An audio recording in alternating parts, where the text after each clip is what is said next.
bem animados conosco, abençoados, e queremos ouvir essa saudação. Deus abençoe, Fernanda. Amém. Amém, irmãos. Eu saúdo a todos com a paz do Senhor Jesus. Amém. Primeiramente, dizer aos irmãos que é uma grande alegria para mim, uma felicidade enorme no coração de poder participar de dias maravilhosos na presença de um povo feliz, um povo que serve o Senhor com alegria. Louvado seja o Senhor. Queria também deixar para os irmãos uma breve mensagem, que toda ovelha tem o seu pastor. Nós temos um pastor eterno, nosso Senhor Jesus, mas Ele instituiu pastores aqui na terra. E eu tenho um pastor, o nome do meu pastor é Jaider Alves. Eu amo muito o meu pastor e já tenho aprendido a amar também cada pastor aqui, pastor Maurício, Vanderlei, pastor Jurandir, os demais pastores. Louvado seja o nome do Senhor, porque são esses homens que têm pagado um preço para que essa obra maravilhosa do Espírito Santo esteja sendo realizada a cada dia nos nossos corações. Louvado seja o nome do Senhor. Também, irmãos, não poderia deixar de falar, de também saudar assim, um grande abraço e trazer um grande abraço à minha noiva, Priscila, que certamente é a minha próxima viagem, pastor Vanderlei? Desejo trazê-la para também apresentar aos irmãos. Irmãos, mas brevemente eu queria fazer a leitura de um texto. O texto no livro de Mateus, no Evangelho de Mateus. Nós leremos o capítulo 8, vamos ler o versículo 27. Capítulo 8, versículo 27.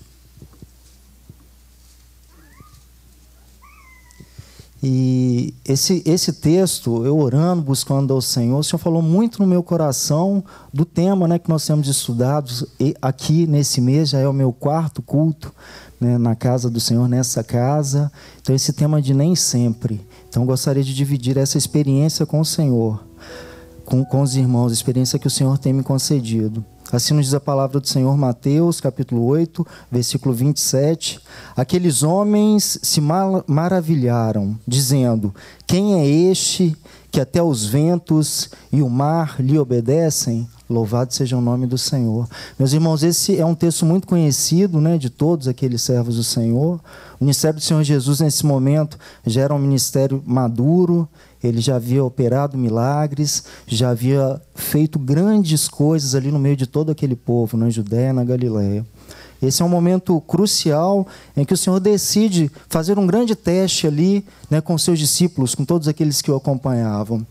E especificamente nesse tema, nesse capítulo 8, nos fala de um momento em que o Senhor Jesus, juntamente com os discípulos, eles faziam uma travessia ali no mar da Galileia. Eles estavam em uma banda de um mar, desejavam atravessar para uma outra banda. Mas como nós temos aprendido e estudado aqui, meus irmãos, nem sempre as coisas acontecem de acordo com os nossos planos. Nem sempre aquilo que desejamos, aquilo que buscamos, é aquilo que o Senhor tem reservado para as nossas vidas. E esse texto fala exatamente deste momento. Os discípulos, a despeito de todas aquelas experiências, de todas aquelas maravilhas que eles haviam presenciado pessoalmente ali junto com o Senhor Jesus, a palavra nos fala que o Senhor Jesus entra naquele barco, naquela embarcação, junto com os discípulos, e ele adormeceu, e uma grande tempestade se levantou. E essa grande tempestade, os evangelhos nos relatam que as águas eram tão fortes, as ondas gigantes, que elas tomavam conta da embarcação, e os discípulos se viram numa situação de um grande aperto, de uma grande dificuldade. Meus irmãos, certamente os discípulos, alguns pescadores, aquela região era uma região muito conhecida, e muitas foram as navegações, as cruzadas que eles fizeram de um lado daquele mar para o outro lado. Mas nem sempre, irmãos, a situação se repete. Muitas vezes o fator do imprevisível, do inesperado, nos acontece. E esse inesperado tem se levantado conosco a cada dia. Que seja na nossa questão financeira, que seja um problema no lar, que seja uma enfermidade, que seja um objetivo, uma meta traçada e não alcançada. Esse problema tem se levantado. Mas louvado seja o Senhor, como aconteceu com aqueles discípulos, o Filho do Homem ele estava ali presente. O Senhor Jesus estava naquele barco, louvado seja o nome do Senhor.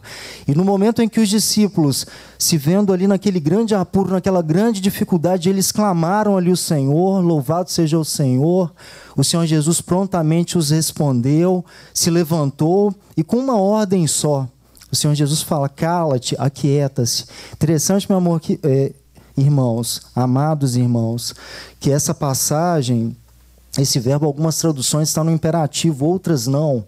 Mas o sentido é um só. Era uma ordem do Senhor Jesus, uma ordem dada pelo Rei dos Reis, Senhor dos Senhores. E é esse Rei que está aqui nessa manhã, louvado seja o nome do Senhor. Então, para uma ordem do Senhor, aquele mar se aquietou, aquelas ondas baixaram. E a palavra nos fala, interessante, que seguiu-se uma grande bonança após essa repreensão do Senhor Jesus. Então, meus irmãos, é essa fé, é essa bênção, é essa vitória que nós, enquanto igreja fiel, enquanto servos do Senhor, precisamos de viver a cada dia, na certeza de que, por mais que sejamos falhos, que os nossos planos nem sempre se cumprirão, o Senhor Jesus, ele vai estar ali do nosso lado. Ainda que pelas nossas falhas, nós permitamos que o Senhor, por vezes, adormeça, que ele se afaste no sentido de não comungarmos, de não buscarmos uma experiência que deve ser vivida a cada dia, ele nunca vai se afastar de cada um. Não sei, irmão, qual que é o problema do irmão aqui nessa manhã? Se é um problema de enfermidade, se é um problema em relação a trabalho, se é um problema de saúde, se é uma angústia, uma necessidade, um sonho frustrado. Mas eu quero deixar essa breve mensagem. Acreditem, irmãos, o Senhor Jesus, esse mesmo Jesus que estava naquele barco, o mesmo Jesus que operou aquelas grandes bênçãos, ele está aqui nessa manhã. Ele está aqui nessa manhã, ele quer te abençoar. Cada um de nós, ele quer me abençoar. Nós não podemos sair daqui, meus irmãos, da mesma forma que entramos. Precisamos sair de uma forma diferente. E a chave, o segredo, existe um segredo para que isso aconteça. É o clamor que precisa de estar no meu coração, que precisa estar no coração de cada um dos irmãos. Porque se nós clamarmos ao Senhor, meus irmãos, é a palavra do Senhor que nos fala que o Senhor, ele está pronto. Ele está pronto para nos ouvir, para atender a sua solicitação. Interessante, eu falava com o Marcelinho que o projeto do Senhor, ele é tão grande, é tão maravilhoso, tão tremendo nas nossas vidas. O livro do profeta Isaías nos fala que, ainda que uma mãe, temos muitas mamães aqui, né? Recentemente comemoramos aqui o Dia das Mães, né? Mas ainda que uma mãe que tem o grande amor, se compararmos em termos de amor terreno, talvez seja a maior expressão de amor é de uma mãe por um filho. Mas ainda que uma mãe se esqueça do teu filho, o Senhor Jesus, o nosso Deus, ele não esquecerá da sua petição, ele não esquecerá do teu clamor. A palavra também nos fala que as mãos do Senhor não estão encolhidas acerca do teu povo.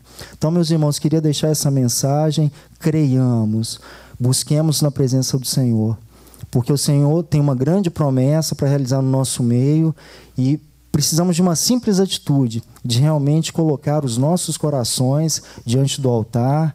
E para mim, meus irmãos, eu tenho entrado nesse templo e tenho chorado, mas chorado não consigo me conter, muitas vezes. Porque desde o dia, pastor Maurício, que eu entrei naquela porta pela primeira vez, para a honra e glória do Senhor, o Senhor tem me concedido visões de que esse altar, ele está cheio de brasas, de um fogo incandescente, queimando 24 horas por dia. Louvado seja o nome do Senhor. Interessante que, às vezes, assentado, eu vejo o anjo subindo e descendo dos céus, louvado seja o Senhor, trazendo essa brasa e colocando aqui. Meus irmãos, então, a importância, tenhamos fé. Esse lugar é um lugar santo. O nosso Deus é um Deus que pode todas as coisas. Coloque o teu problema diante do Senhor, coloque a tua causa diante do Senhor, porque Ele é Rei dos Reis, Ele é poderoso e certamente a tua vida vai ser transformada. Louvado seja o nome do Senhor. Deus nos abençoe, irmãos. A felicidade do meu coração é tremenda de estar aqui. Espero que brevemente, como o pastor Vanderlei nos falou, ele seja de volta e para dividir esses momentos maravilhosos aqui junto com os irmãos. Um grande abraço a todos, Deus nos abençoe. Amém. Amém. Fernando, Deus